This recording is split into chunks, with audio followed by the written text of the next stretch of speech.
welcome to another edition of Coffee Break Sports. I am your host, Rod the Magnificent. Welcome to the break room.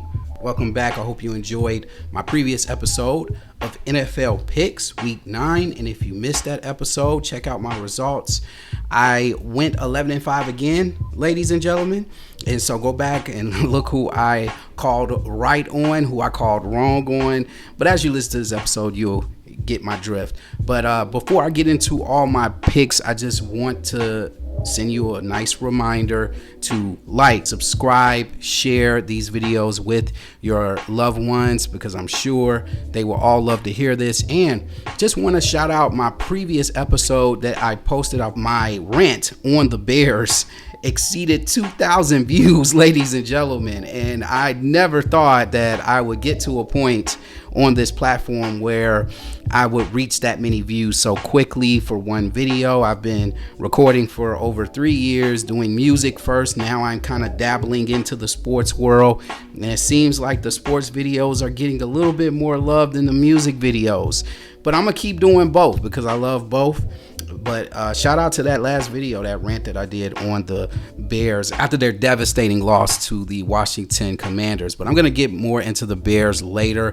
But let's get into these picks, ladies and gentlemen. Let's get right into Thursday night's matchup between the Bengals and the Ravens. What a way to kick off the week, ladies and gentlemen. We got Bengals, who are 4-5, going up against the Ravens. The Bengals look like they're getting their act together offensively. Defensively, they still leave a lot to desire, but they just coming off a dominant performance against the Raiders last week, as Joe Burrow looked sharper than ever, and now he's going up against a similarly sharper Lamar Jackson, who is again in the race for MVP. The man has been dominant over the last few weeks, and he might continue that string going into this game.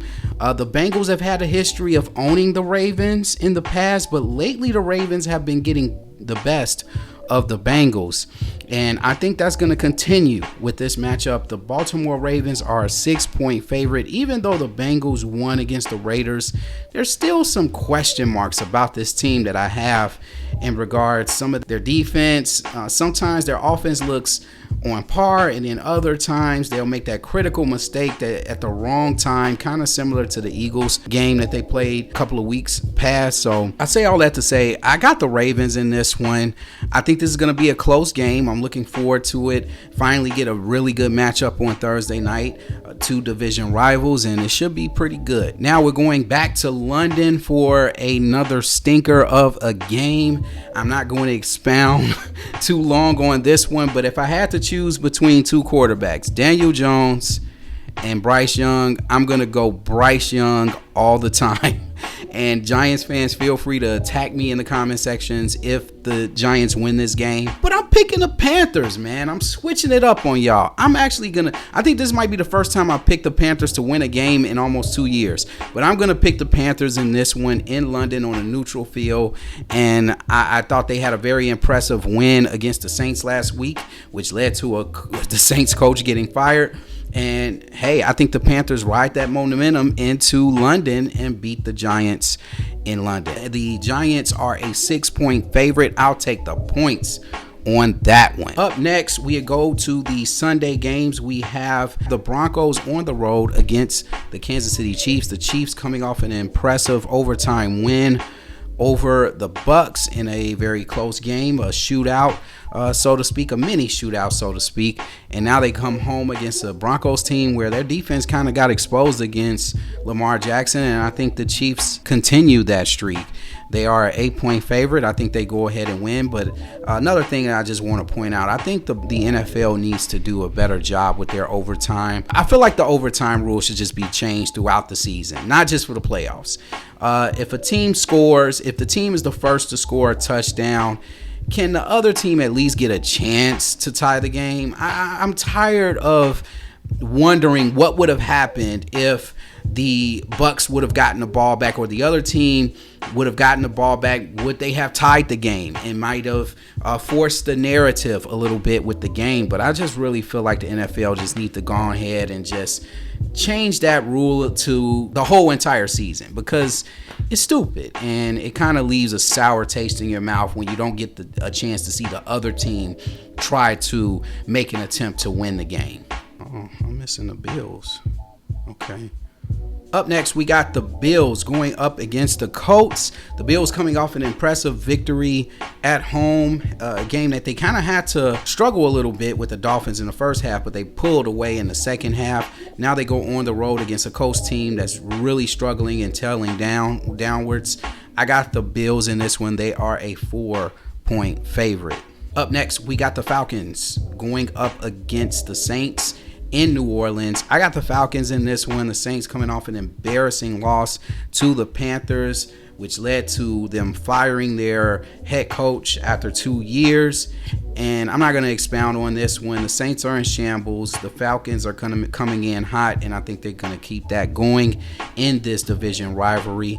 I think the Falcons win this one. They are a 3.5-point favorite. Up next, we got the 49ers on the road against the Bucks. And the Buccaneers are one of those tricky teams, man. You never know what you're going to get out of them. But in order for them to keep pace with the Falcons, they're going to have to win this game. This is a must win for the Buccaneers. I think San Francisco, they got the Cardinals on their tail. They got the Seahawks on their tail. But I think I think this game means a little bit more for the Bucks, because if they lose one more game, they're going to find themselves trying to catch up with the Falcons to win the division. And now they're going to have to settle for trying to get into the wild card spot. So you have to win this game. It's a must win. I think the Bucks come out on top on this one, because the 49ers just still haven't been impressive to me. Although there is rumors that Christian McCaffrey might come back for this game. So we'll see what happens. And even if he does come back, I don't think he's going to be 100%. I think he's going to be monitored a little bit more heavy, especially coming off of Achilles injury. So I got the Bucks winning this one. The San Francisco 49ers are actually the favorite, a 5-point favorite in this one. And we'll see what happens. Up next, we got the Washington Commanders at home against the Steelers. Another big game for the Cardiac Commanders. And man, this is a good matchup for Jaden Daniels. Another nice test to see if Jaden Daniels can compete on a high level. He's already proven that most of this season, but he's going to have a real test coming up against the Steelers defense. A coach that has so much experience in the NFL and knows tactical ways of beating you. Mike Tomlin's gonna test this kid to the core, and I'm all for it. I'm surprised this is not a primetime matchup, but you got Russell Wilson, who's been cooking of late, and I think the Steelers continue to cook on the road against the Commanders. The Commanders are a 3-point favorite, and I'm taking the underdog again on this one. I got a lot of upsets on this one, y'all. So let's hope my record don't be trash next week. And last but not least, the last game of the 12 o'clock slate, we got the Vikings on the road against the Jags. This one's easy. I got the Vikings in this one. I'm going with the favorite this time. They are 4-point favorite. The Jags, they're trash. Up next, before the 3 o'clock games, we got the Titans on the road against the Chargers. The Chargers are looking good. Jim Harbaugh, who I felt should have been the Bears head coach this year, is doing his thing in Los Angeles. Got the Los Angeles Chargers at 5-3, while the Bears sit at 4-4. And hey, here we go. The Harbaugh train continues. I don't know what's wrong with McCaskey's. I don't know why they just looked at him and said, I don't think he's worthy enough to get us to a Super Bowl that we haven't been to in over almost going on 20 years now, since 2006. So hey, it is what it is. But I got the Chargers winning this one. They are a 7.5-point favorite.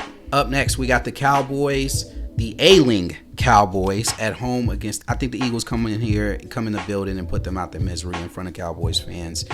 And you're going to see another Stephen A. Smith reaction. That is going to be hilarious. And you're going to be paying attention to First Take after that.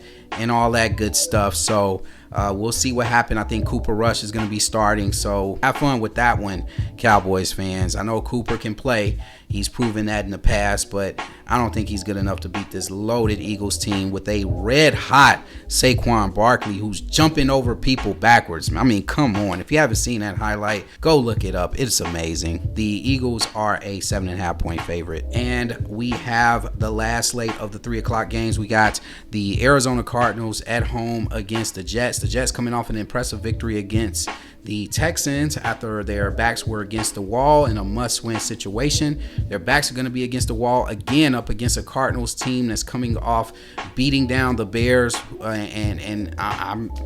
I like the Cardinals in this one when they are a 1-point favorite. I think this is one of those pick'em games, though. I think the Jets can win this game. I wouldn't be surprised if they did, but I'm going with the Cards. I'm going to go with the home team when it comes to pickup games. When it comes to pick'em games, you always go with the home team. So I'm going with the Cardinals on this one. Up next, we got the Sunday night game. The Texans at home against the Lions. The Texans should be getting Nico Collins back. And if Nico Collins is back, I'm going with the Texans on this one. I got the Texans for the upset here. I know the Lions are hot. They destroyed the Green Bay Packers. And I know CJ Stroud's not playing like the CJ Stroud from last year. But I think a lot of that has to do with the fact that they don't have the necessary weapons to win some of these games. And I don't know. I just feel like this could be an upset here. I got the Texans winning this one. The Detroit Lions are a 3.5-point favorite. And finally, we got the Rams at home against the Dolphins. Not going to expound too much on this one. The Rams are telling upward. The Dolphins are telling downward. Rams on a 3-game winning streak. And the Dolphins are in shambles. Even though Tua is back and is playing well, they just dug themselves too deep in a hole with that concussion injury. And, I just don't think the Dolphins can recover from this, especially a red-hot team like the Rams. I got the Rams. They're a 2.5-point favorite. Browns, Packers, Raiders, Seahawks. I will predict your fate next week. And those are my picks, and I'm sticking to it. I am your sports barista, Rod the Magnificent. Thanks for coming into the break room with me to hear my picks. What are your picks? Who do you have? Who are your upset specials? Lay them down in the comment section. I'll be down there talking with you. Side note, I'll be remiss. I'm doing a side episode on my picks for the Bears Patriots game. So tune in for that episode as well. But until then, I'm out. I'll see you guys. Stay grounded for life. Peace.